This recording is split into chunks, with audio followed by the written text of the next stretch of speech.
Assalamualaikum warahmatullahi wabarakatuh. Baiklah, di sini saya Berliana Asriati, BP 1720087, kelas 7B, ingin menyampaikan tentang hasil proposal saya yaitu analisis instrumen evaluasi pembelajaran membaca pada buku siswa kelas 6 di sekolah dasar. Bab satunya yaitu yang pertama, latar belakang masalah. Pembelajaran tematik merupakan salah satu strategi pembelajaran yang melibatkan beberapa mata pelajaran untuk memberikan pengalaman yang bermakna kepada siswa. Keterpaduan pembelajaran ini dapat dilihat oleh aspek atau waktu, aspek kurikulum, dan aspek belajar mengajar. Salah satu upaya kreatif dalam melaksanakan pembelajaran yang menggunakan kurikulum berbasis di sekolah dasar adalah melakukan pembelajaran tematik. Pembelajaran model ini akan lebih menarik dan bermakna bagi anak karena pembelajaran ini menyajikan tema-tema pembelajaran yang lebih aktual dan kontekstual dalam kehidupan sehari-hari. Kurikulum tematik adalah kurikulum yang menggabungkan sejumlah disiplin ilmu melalui panduan isi, keterampilan, dan sikap. Perbedaan yang mendasar dari konsepsi kurikulum tematik dan pembelajaran tematik terletak pada perencanaan dan pelaksanaannya. Idealnya, pembelajaran tematik harusnya bertolak pada kurikulum tematik. Tetapi kenyataan menunjukkan bahwa banyak kurikulum yang memisahkan mata pelajaran yang satu dengan yang lainnya menurut pembelajaran sifat tematiknya. Pembelajaran tematik juga dapat diartikan suatu kegiatan pembelajaran dengan mengintegrasikan materi ke beberapa mata pembelajaran ke dalam satu tema atau topik pembahasan, serta pemikiran yang kreatif dengan menggunakan tema. Dari hal tersebut dapat ditegaskan bahwa pembelajaran tematik dilakukan dengan maksud sebagai upaya untuk memperbaiki dan meningkatkan kualitas pendidikan, utama untuk mengimbangi padatnya kurikulum. Selain adanya kejanggalan materi, guru juga dipicu untuk bagaimana strategi guru dalam menyampaikan pembelajaran. Strategi guru sangat berpengaruh terhadap keberhasilan peserta didik menyerap pembelajaran. Adanya ketidaksinambungan ini memacu guru untuk hati-hati dalam menyampaikan pembelajaran serta dengan strategi tertentu untuk menyiasati materi ini yang diharapkan agar pembelajaran suatu tema dapat berjalan dengan baik. Strategi di sini sangat penting, mengingat dalam sebuah tema tidak akan lepas dari keberagaman materi. Dari strategi ini yang menjadi salah satu sebab penelitian ingin mengetahui sejauh mana tingkat keberhasilan guru dalam menyampaikan suatu pembelajaran.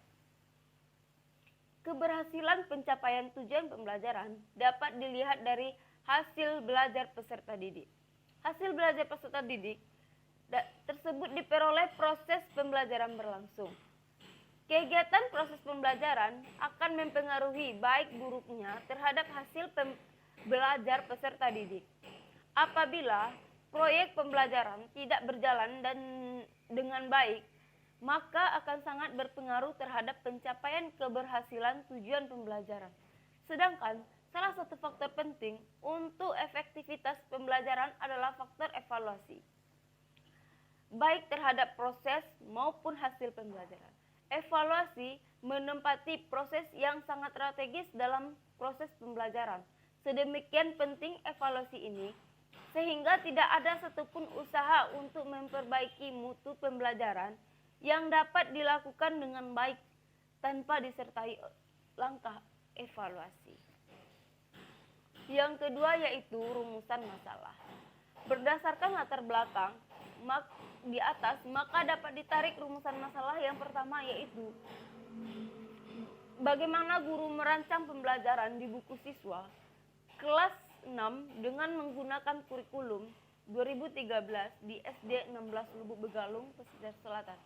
Yang selanjutnya yaitu bagaimana guru melaksanakan pembelajaran pada buku siswa kelas 6 dengan menggunakan kurikulum 2013 di Sekolah Dasar Negeri 16 Lubuk Begalung, Pesisir Selatan. Selanjutnya itu bagaimana guru mengevaluasi pembelajaran pada buku siswa kelas 6 dengan menggunakan kurikulum 2013 di SDN 16 Lubuk Begalung. Yang C yaitu tujuan permasalahan di atas. Maka berdasarkan masalah di atas, maka tujuan penelitian ini adalah yang pertama untuk mengetahui perancangan program pembelajaran pada buku siswa kelas 6 SD yang menggunakan kurikulum 2013 di SDN 16 Lubuk Begalung.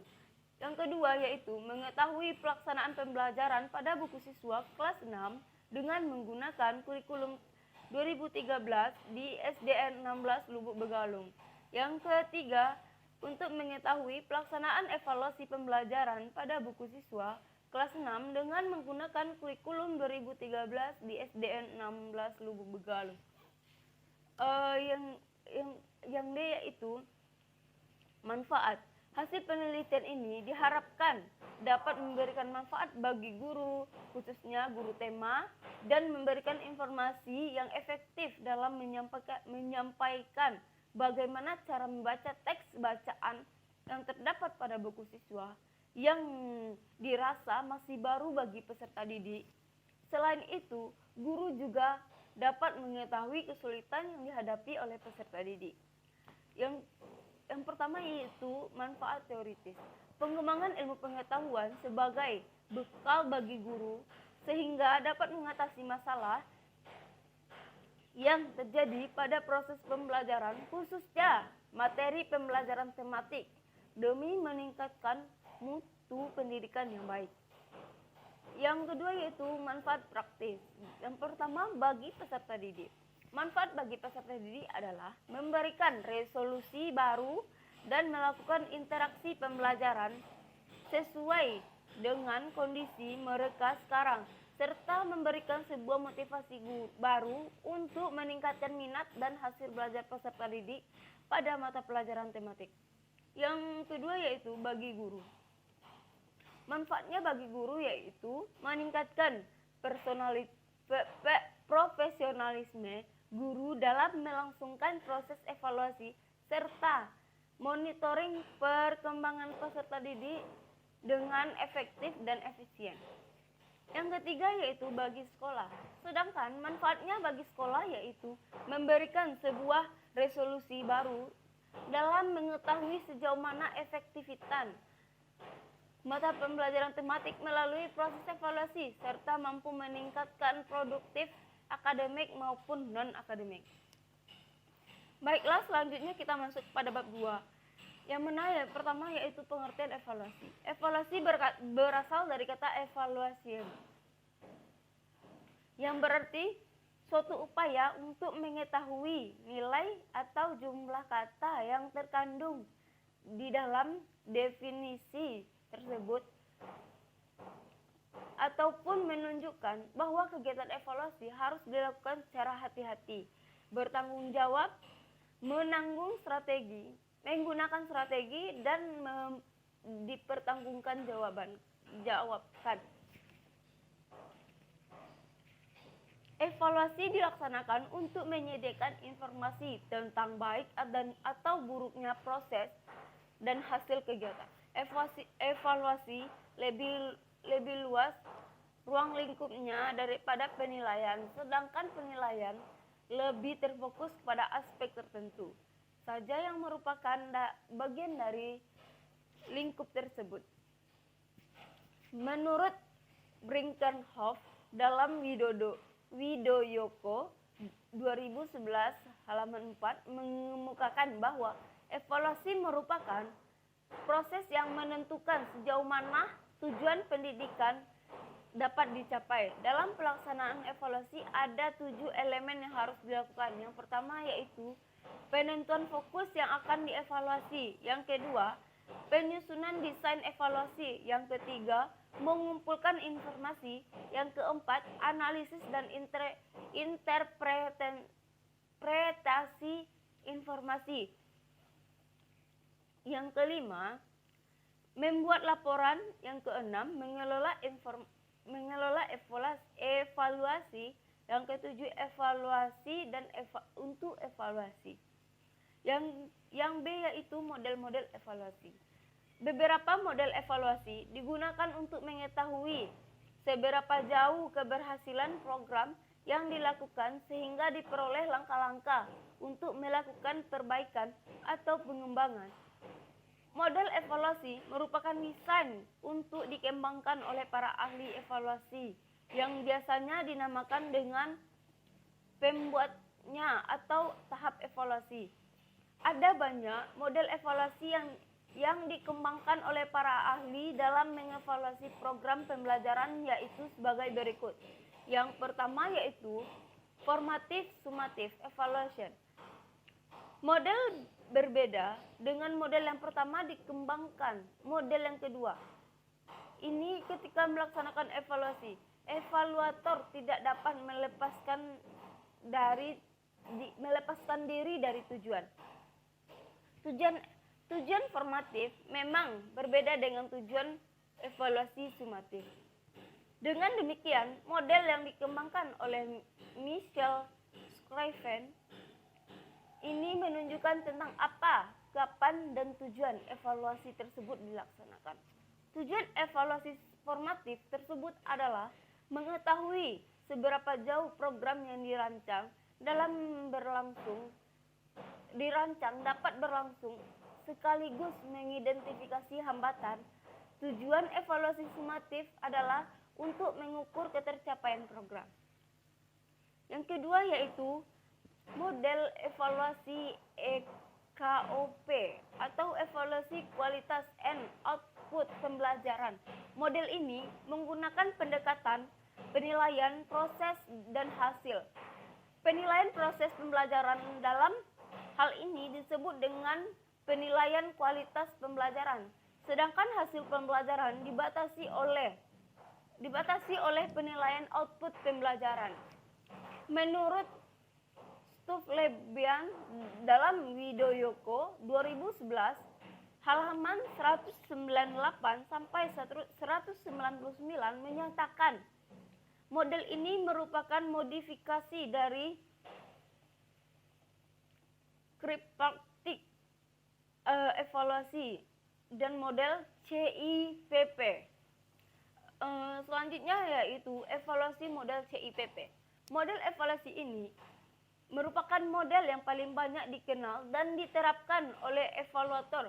Konsep evaluasi tersebut CIPP pertama kali ditawarkan oleh Stuflebian pada tahun 1965 sebagai hasil usahanya yang mengevaluasi ESEA. Konsep tersebut ditawarkan oleh Stuflebian dengan pandangan bahwa tujuan penting evaluasi adalah bukan membuktikan tetapi untuk memperbaiki.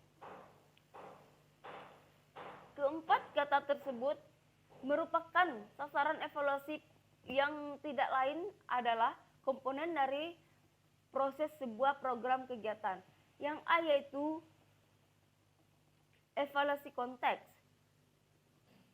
Merupakan penggambaran dan spesifikasi tentang lingkungan program kebutuhan yang belum dipenuhi, karakteristik populasi dan sampel dari individu yang dilayani dan tujuan program. Evaluasi konteks membantu perencanaan keputusan, menentukan kebutuhan yang dicapai oleh program dan merumuskan tujuan program.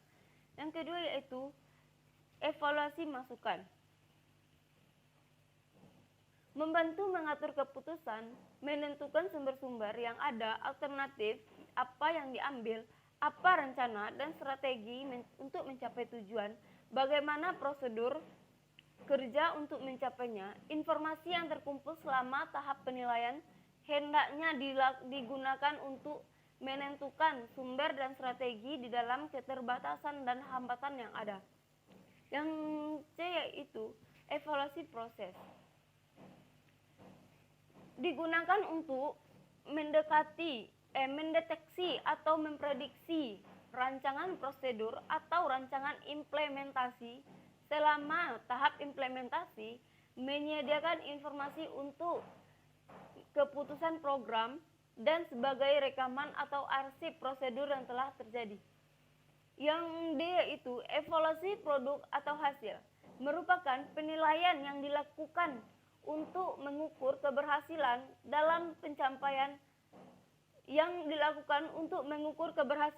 dalam pencapaian tujuan yang telah ditetapkan. Yang keempat yaitu evaluasi model need assessment. Need assessment didefinisikan sebagai suatu proses untuk mengidentifikasi kebutuhan-kebutuhan dan keputusan-keputusan tentang prioritas dalam konteks pendidikan. Apabila dipisah, need atau kebutuhan sendiri untuk menunjukkan kesenjangan antara kondisi yang ada dengan kondisi yang diinginkan. Need assessment dapat diterapkan pada individu, kelompok, ataupun lembaga. Mengenai kesenjangan yang merujuk pada need, hubungan dengan dua hal yaitu yang pertama ukuran objektif, di mana yang membandingkan antara tingkat keterampilan hasil pengukuran dengan tingkat keterampilan untuk diperhitungkan untuk diterima. Yang B itu ukuran subjektif, yang membandingkan tingkat penampilan hasil pengukuran dengan pertimbangan kebutuhan suatu daerah. Yang C yaitu bentuk-bentuk tes objektif dan non-objektif. Instrumen evaluasi dibedakan. Instrumen evaluasi pembelajaran dapat dibedakan menjadi dua, yaitu yang pertama tes objektif. Tes objektif adalah tes tertulis yang menuntut siswa memilih jawaban yang telah disediakan atau memberikan jawaban singkat dan pemeriksaannya dilakukan secara objektif atau seragam terhadap semua murid. Ada beberapa jenis tes bentuk objektif, yaitu yang pertama yaitu pilihan ganda, bentuk pilihan benar atau salah, menjodohkan, isian singkat. Baiklah, kita membahas tentang yang pertama yaitu pilihan ganda. Pilihan ganda merupakan bentuk tes objektif yang menyajikan soal dan beberapa pilihan jawaban yang hanya ada satu jawaban yang benar.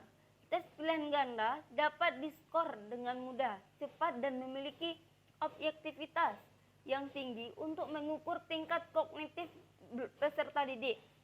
Bentuk tes ini sangat cocok digunakan untuk ujian yang berskala besar dan hasilnya harus segera diumumkan seperti ujian akhir sekolah dan ujian nasional.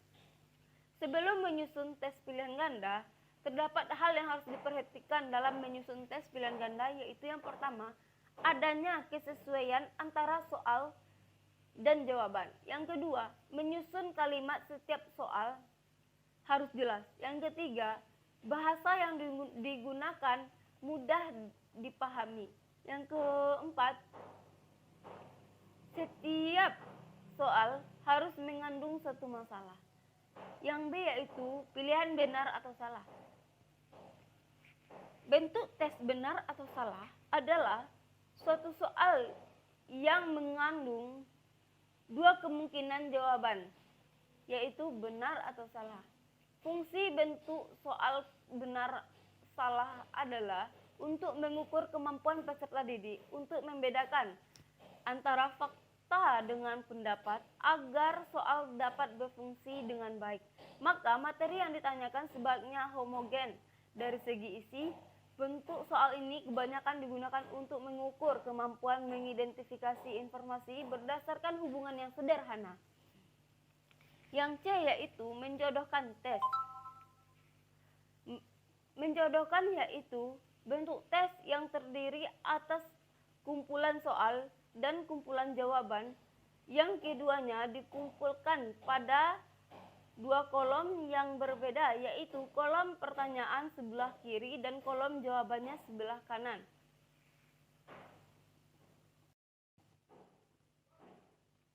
Untuk menyusun soal tes menjodohkan harus memperhatikan teknik berikut. Yang pertama, menyesuaikan kompetensi dasar dengan indikator. Yang kedua, kumpulan soal diletakkan di kolom sebelah kiri dan kumpulan jawaban diletakkan di sebelah kanan.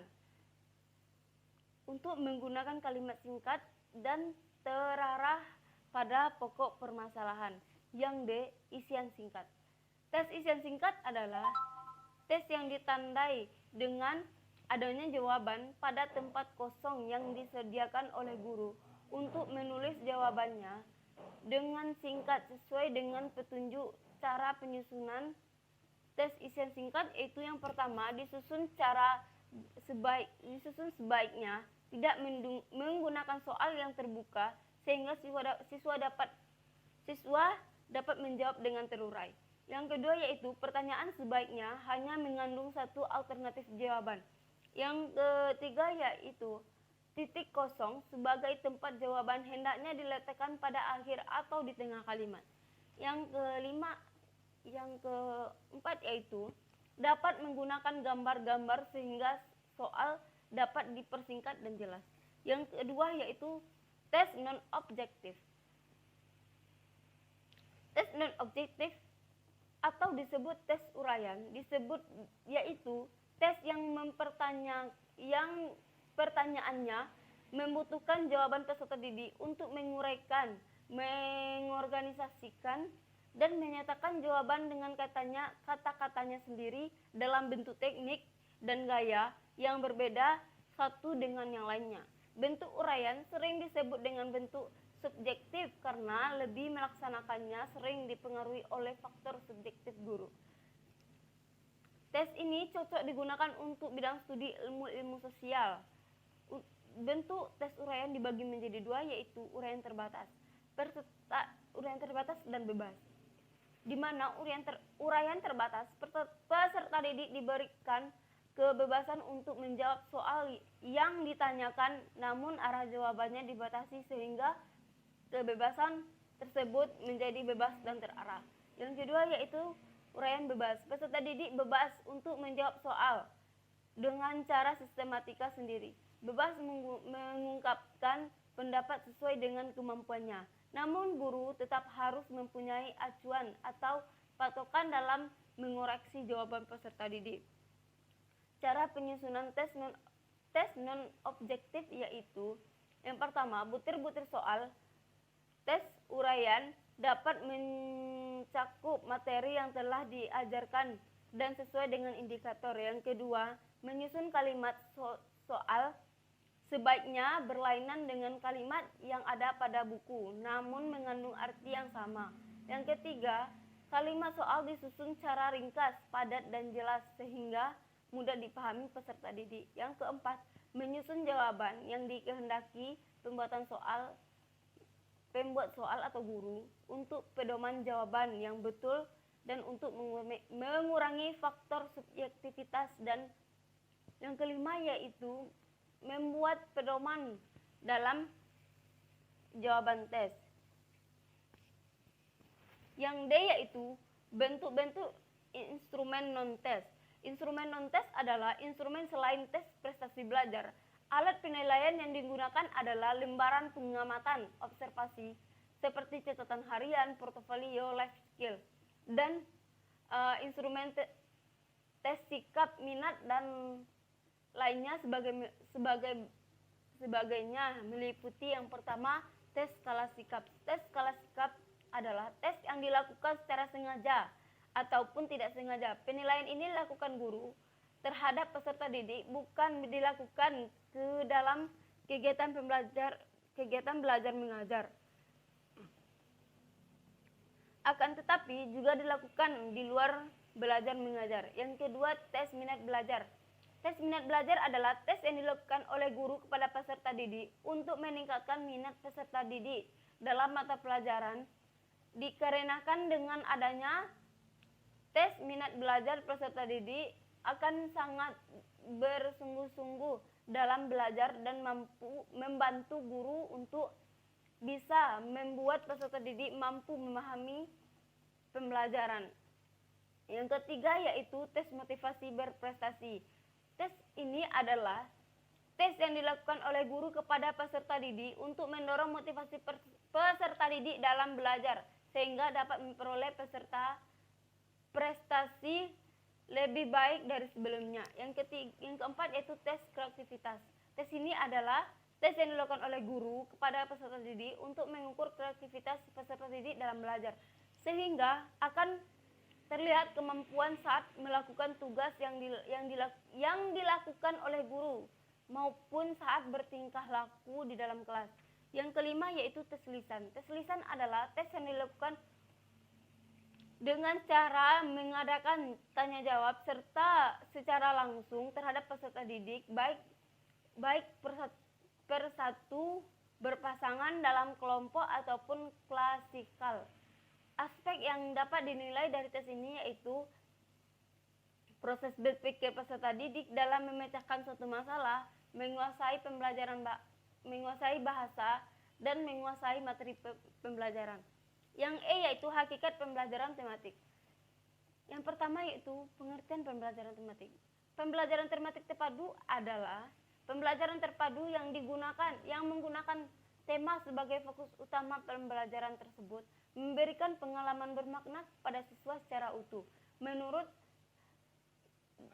Depdiknas dalam Majid 2014 halaman 4, pembelajaran tematik merupakan suatu strategi pembelajaran yang melibatkan beberapa mata pelajaran untuk memberikan pengalaman yang bermakna kepada peserta didik.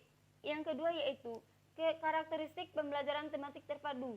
Sebagai suatu model pembelajaran di sekolah dasar, pembelajaran tematik terpadu memiliki karakteristik tertentu. Menurut Kadir dan Hanun tahun 2014 halaman 22 sampai 24 menyatakan bahwa karakteristik tematik integratif adalah yang pertama, anak didik sebagai pusat pembelajaran. Yang kedua, memberikan pengalaman langsung. Yang ketiga, menghilangkan batas pemisah antara mata pelajaran. Yang keempat, fleksibel. Yang kelima, pembelajaran sesuai dengan minat dan kebutuhan anak. Yang keenam, menggunakan prinsip pakem. Yang ketujuh, holistik. Yang kedelapan, bermakna. Prinsip dasar pembelajaran tematik terpadu. Pembelajaran tematik terpadu memiliki prinsip dasar yang perlu diperhatikan. Menurut Faisal tahun 2014 halaman 40 sampai 41, tematik terpadu dalam pelaksanaannya perlu memperhatikan prinsip-prinsip pembelajaran sebagai berikut. Yang pertama yaitu dari siswa diberitahu